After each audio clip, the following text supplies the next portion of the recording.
Hey guys, so today's a continuation of yesterday's video, but if you don't want to watch that one, why? Who is speeding at this time of night? Anyway, if you guys don't want to watch that one, I'm wondering why, but also if you don't want to watch it, I guess I'll recap it for you here very quickly, but you won't get all the funny details. So if you want to get the funny details, you've got to watch yesterday's video, which will be in the description down below, as well as on the end card at the end of the video. So let's plug some things maybe. Twitter's still deactivated. Instagram's still not given back to me by Instagram. So here's my backup account, just in case I never get that one back.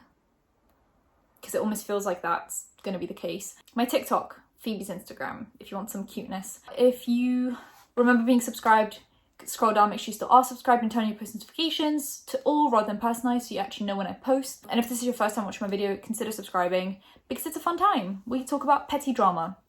If you're here for real life events, important things in life, this is probably not the channel for you, but you know, if you want to take 10 minutes out of your day to listen to some petty drama and possibly feel a little bit better, this is the channel for you. So yesterday I spoke about the fact that Kanye and Kim are actually getting a divorce, which was covered by Page 6. I think they were like the first ones to break the story. And that hasn't still been confirmed by anyone. However, I saw a TikTok on my For You page yesterday of girls that work in, I believe, Ulta. I think Ulta carries Kim and Kylie's makeup, so that would make sense. Basically saying how they were told to take all the wedding stuff off the shelves because Kim has this like wedding collection that she made for her makeup brand, which I'm assuming is supposed to be like the makeup that she kind of wore to her wedding. If you want to look like her on her wedding day, here's the makeup you can buy. And they were told to take it off the shelves. So I don't know how much validity is in that considering all the rest of the stuff happening, but I feel like that's like quite a good indication of there's possibly something there, like, you know, where's smoke, there's fire, right? Is that the saying? Where is smoke? Where there's smoke, there's fire. Why did I just lose any sense of like English there? Ava, who is the girl that licked the toilet seat at the start of, that's the only way I'll ever refer to her as. And she thinks she's the most famous person in the world. Literally all I know about her is she licked a toilet seat at the beginning of. That's all I remember. So she made this TikTok where she said Kanye was actually cheating on Kim with a famous guy in the beauty community. Now, everyone then assumed that it was Jeffree Star because he's huge in the makeup community, whether we like it or not. He also lives in Wyoming and he lived in Calabasas. Like, the locations kind of matched up. The fact that he would probably, you know, because he's so rotten on the inside, I wouldn't be surprised if he did go for a married man. I just feel like that's kind of like a Jeffree move to make, in my opinion. I feel like I'm allowed to say that, right? Because he is an awful person. Do some of the stuff that Jeffree has done, I wouldn't be surprised if he also just then went for a married man. I feel like, you know, there's just like no ethics, no morals, none of that sort. Then there are TikToks made about this.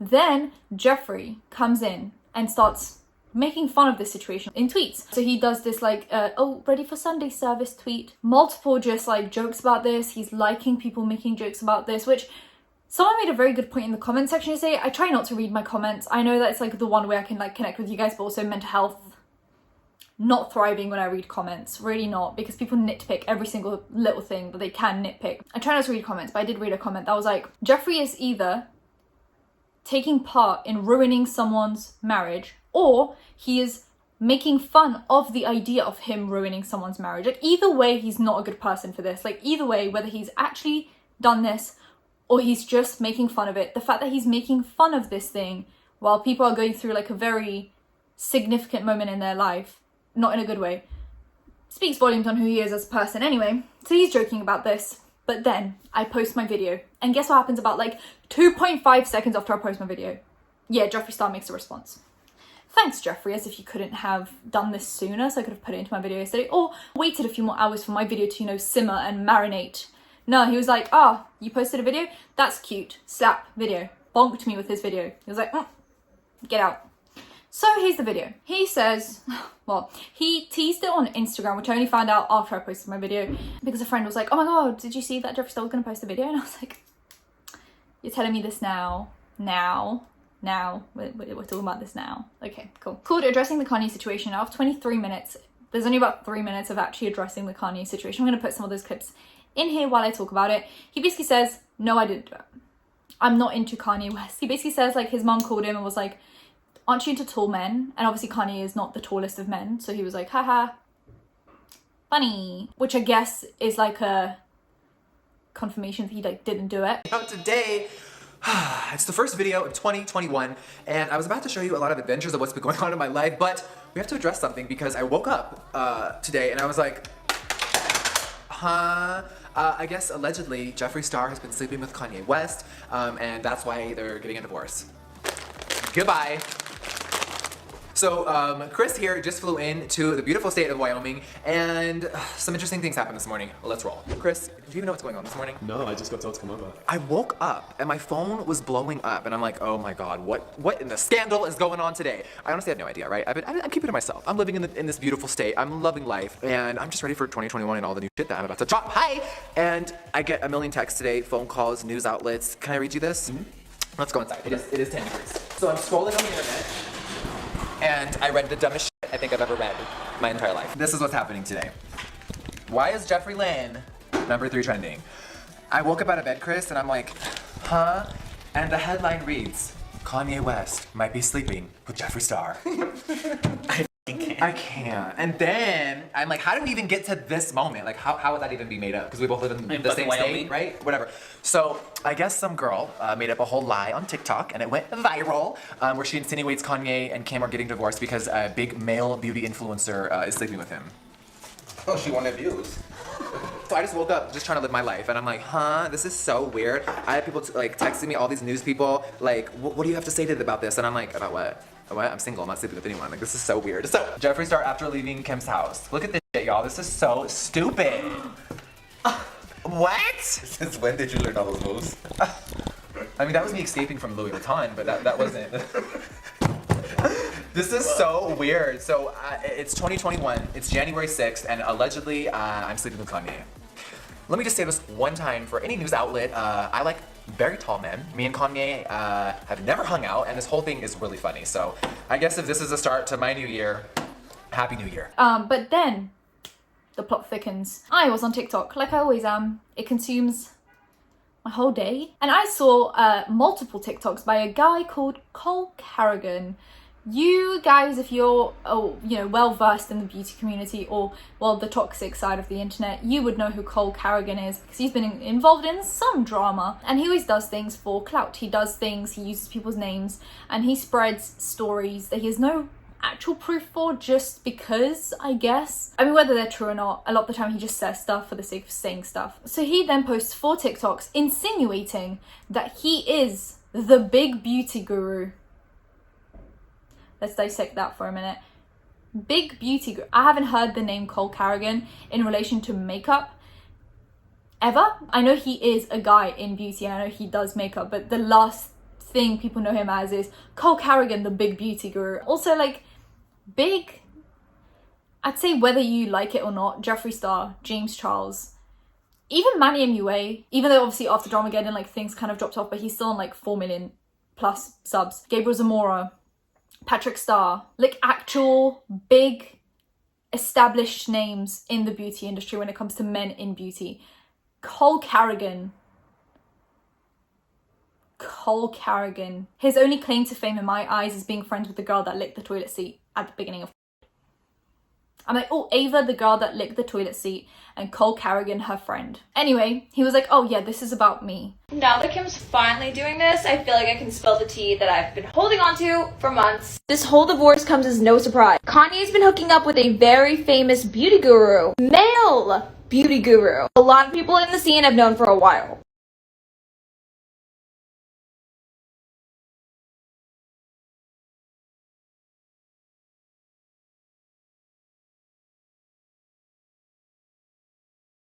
And then he tries to show proof in messages from Kanye West's security guard telling him what hotel they're going to meet up at and NDA signing and all of that stuff. Babe, I obviously can't say too much. I don't want a lawsuit from Kim Kardashian West, but these are literally the DMs from the security guard, ex-security guard, that reached out to me before we started texting. So that's all I'm going to say on that.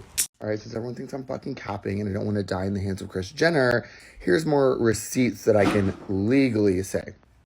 So this is the party I met Kanye at back in May in Bel Air. We talked for a little bit, but nothing serious. And then I sent him this DM on May, and he opened it, replayed it, and liked it. He didn't actually respond, so I didn't think anything of it until his ex-security guard slid in my DMs a few months later, asking if I remembered him from the party, and he said that Ye wanted to meet me tonight. He called me, explained everything, and then told him to send me my address, so I did. He arranged the car, told me I was meeting him at the W and to sign this little NDA. What's an NDA? And then fast forward, same date, W Hotel. I mean, legally, allegedly, that's all I can say. He posted 4 TikToks spreading this BS, which makes me think, because Cole Carrigan and Ava are friends, would this be orchestrated by them to possibly spread their names further? Would we be surprised, is the question for today. I wouldn't be surprised. So that happens, and then there is a TikTok of someone showing a voice note from that Ava girl. And I'm pretty sure, I think she posted and deleted it or something like that, and then people downloaded it. I'm actually not sure how this came to be, because things on TikTok just appear and disappear so quickly that I was just trying to figure out where it came from. But it's definitely Ava saying that she basically was on ad and she posted it because clout. And I'm literally not even getting sued. I made this entire scandal up. There is literally not one bit of truth to anything I have said. I just tricked the entire world into talking about me again because I was on a lot of alcohol and bored. Isn't that interesting? Isn't that interesting? She also claimed to be friends with Kim Kardashian's lawyer. Source, trust me. That happened since I posted my video yesterday. I mean, is the theory that Kanye would cheat on Kim with Jeffree funny? Yes. Is it petty? Yes. Is it true? Probably not. Did Ava and Cole orchestrate this to get their names out there because I guess money is running out? Possibly. I mean, do they look like people with like some kind of financial knowledge, security, any like sense of, oh, let me save this money just in case these things kind of end sooner or later? Yeah, no. I'm assuming they kind of live month to month. They're just like, whatever comes in this month is mine to spend, and then I'll have to just start a new scandal if I if I run out of money. That's how I imagine them. That's how I imagine a lot of people in LA, to be fair. Not like the big people with financial advisors and lawyers and managers and agents. Like the people just trying to make it. That's how I kind of imagine a lot of people in LA, just like living paycheck to paycheck, not because they have to, but because they think this is going to last forever. Am I wrong? Like, isn't that kind of a lot of YouTubers though? A lot of YouTubers had their big, I think, who was it? Glitter Forever 21, Glitter Forever. What was her full name? Glitter Forever 21. She spoke about this, how, and I mean, I was shocked. When I say I was shocked by this. So she used to have those troll videos where she would purposefully make a really outrageous video knowing that it would get a lot of views and a lot of hate, but like a lot of views, and people would watch it purely because they're so like intrigued by this thing happening. That some of her videos had like 20 million views. Like insane. Like even if your CPM is garbage, 20 million views is going to pay you quite a big sum of money. And I'm assuming because she made somewhat like, it was troll content, but to a system, to an algorithm, it looked like kid-friendly content, because it was like how to DIY EOS lip balms, and like the whole content of the video was really stupid. But if you just look at the title and the tags, a system that is not a human being would probably be like, oh, this is for children, this is a DIY thing for children. So I'm assuming the CPM could have been actually incredible. So 20 million views, she was probably making, if she had like a $10 CPM, she would have been making 20 grand a video. 20 grand a video. I would post one video a month. I'd be like, here's your one video for the month, guys. See you next month. If I was making 20 grand a video, you would not see a lot of me. I would just be like, actually, no, you would be seeing a lot of me. I'd post like 10 times a day. And then just retire after a year. How insane does that sound? 20 grand a day could be made. Why am I not making DIY EOS lip balm videos? I don't know. You tell me what my point was. Can you tell I go off on tangents a lot? My brain works at 1,000 miles an hour. I can't control it. She essentially recently talks about the fact that she made a lot of money. She spent a lot of money, and then she actually went broke. Imagine making multiple thousands of dollars per video and going broke. I save a huge chunk of my paycheck every single month because I don't leave the house, don't have a social life, and I only do online shopping. So like realistically, how much money can I spend? Is that a challenge? Challenge accepted. I try to save as much as possible, basically, is what I'm saying, because, you know. But you're telling me she made that much money? Like, if you go to her channel, please go to her channel and sort it by most viewed to least viewed, and see how many videos above like 10 million views there are. You're telling me she managed to go broke from that? That is peak like 2010 YouTube. It's make a lot of money, spend a lot of money, go broke, panic. I feel like since then, people have definitely come in and kind of learnt from past YouTubers, looked at that and said, yeah, I need to save because this isn't going to last forever. It's kind of like a generational thing, right? Like there's like generations on YouTube and every generation learns from the previous generation. So like we're not making the same mistakes as the past generation, but that's a very 2010 YouTube thing to do. It's like, oh, there's this big paycheck coming in, this is gonna last forever, and then you spend it all. She literally was like, yeah, I made a lot of money, I spent a lot of money, and now she has an OnlyFans, I believe, which I guess is like a good way to make quick money again. I'm assuming, you know, that's like a more stable income now, considering her YouTube channel isn't as big as it used to be. I feel like that would be a more stable source of income. But it just goes to show how, you know, like you have to be really smart with your money. And I feel like a lot of LA YouTubers, Instagram people, like people that mainly focus on Instagram, some of them that aren't like the big guys at the top tend to think this is gonna last forever. And the moment they get like a bigger paycheck, they're like, oh, spend it all. Go to all the parties, buy really expensive alcohol. I don't know, I just feel like more people need to have a financial advisor. They usually don't charge you until you make money. So they'll like take a cut of the money that they make you. Okay, like they'll put money into investments and then take a cut of the money that you make. Or there'll be like an annual fee that you have to pay. Financial advisors, please get them. Accountants, please get them. Management, don't do it. Maybe an agent if you're big enough to get you like all the brand deals and stuff. But you can really do that yourself for a really long time. That you can reply to your emails yourself. This is, you know, your job. I don't know why I'm giving advice now, but it's just like I'm seeing this happen a lot. And that's where I'm getting at. I think Ava and Cole are those people. They're like, oh, here's some money. Spend on handbags or shoes or parties. And then you're like, oh, gotta create a scandal so I can get a paycheck this month. Anyway, that was a pretty funny story, to be fair. Obviously not funny that Kim and Kanye are probably getting a divorce. I think that's not funny. That's quite clearly like a big thing in their life right now, whether it's true or not. But yeah, I just think this is like a really interesting story. I went off on a tangent for a little bit. That's fine. This is just kind of how this channel works. If you guys enjoyed the video, give it a thumbs up, comment down below anything you want to comment down below, and subscribe to the videos every time something happens. So hit that bell. You'll be notified when that's happening. Social media links, any other links will be in the description, and I'll see you in my next one. Bye guys.